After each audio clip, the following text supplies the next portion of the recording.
Hello viewers, আজকে আমি করছি ডালের বড়ার তরকারি।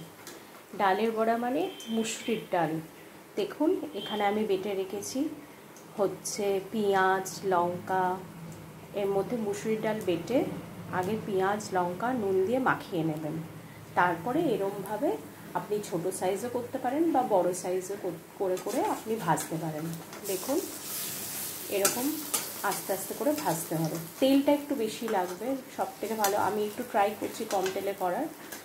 তো সব থেকে ভালো ডুবো তেলে আপনি বড়াটা ভেজে নিন। তারপরে আপনি আলুর তরকারি যেরকম করেন সব কিছু দিয়ে পেঁয়াজ আদা রসুন সব কিছু দিয়ে আলুটাকে কষে নিন।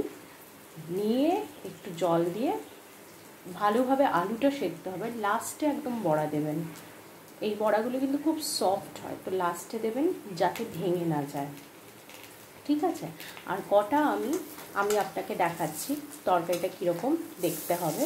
আর কটা আমি জাস্ট ভাজা রেখে দিচ্ছি যাতে আমরা খেতে পারি একটু ভাত দিয়ে, খুব ভালো লাগে, সুস্বাদু এটা। আপনাদের আমি দেখাচ্ছি, দেখুন ঠিক এরকমভাবে বড়ার তরকারিটা আমি করেছি। এমনিতেই সুস্বাদু লাগছে দেখতে, প্লাস আপনি যদি কিছু ভাজা বড়াও রাখেন দারুণ লাগবে। So try it and let me know how is it made.